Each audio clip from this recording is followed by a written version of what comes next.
ఈ కార్ కేసుపై తెలంగాణ హైకోర్టులో విచారణ వాయిదా పడింది. కేటీఆర్ దాఖలు చేసిన క్వాష్ పిటిషన్ పై విచారణ వాయిదా వేసింది న్యాయస్థానం. వచ్చే మంగళవారానికి విచారణ వాయిదా వేసింది తెలంగాణ హైకోర్టు. మరింత సమాచారం మా ప్రతినిధి సునీల్ అందిస్తారు. సునీల్,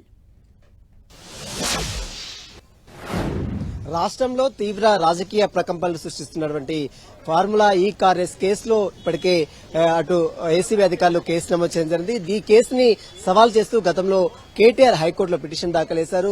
పాష్ పిటిషన్ ఏసీబీ దాఖలు చేసిన కేసును వెంటనే కొట్టివేయాలని, ఎలాంటి అరెస్ట్ చేయకుండా ఆదేశాలు జారీ చేయాలని గతంలో హైకోర్టులో వేసిన పిటిషన్ పై ఈరోజు తెలంగాణ హైకోర్టు మరొకసారి విచారణ చేపట్టింది.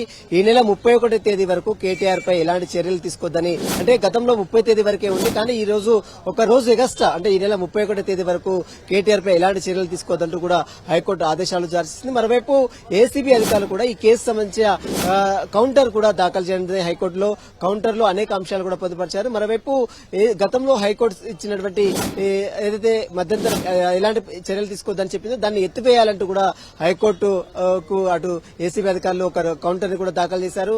మరోవైపు దీనికి సంబంధించిన దాంట్లో ఈ నెల మంగళవారం, వచ్చే మంగళవారం ఈ నెల 31వ తేదీన మరొకసారి ఈ పిటిషన్ పై విచారించే అవకాశం ఉంది. ఇక ఏసీబీ దాఖలు చేసిన కౌంటర్ పై రీకౌంటర్ గా అటు కేటీఆర్ తరపులు కూడా దాఖలు చేయాలని కూడా అటు హైకోర్టు ఆదేశాలు జారీ చేసింది. దీంతో ఈ నెల 31వ తేదీన మరి కోర్టు కౌంటర్ కాపీలో ఆర్గ్యుమెంట్స్ విన్న తర్వాత ఎలాంటి ఆదేశాలు జారీ చేసింది మాత్రం సర్వత్రా ఆసక్తి అయితే నెలకొని చెప్పవచ్చు. Thank you Sunil.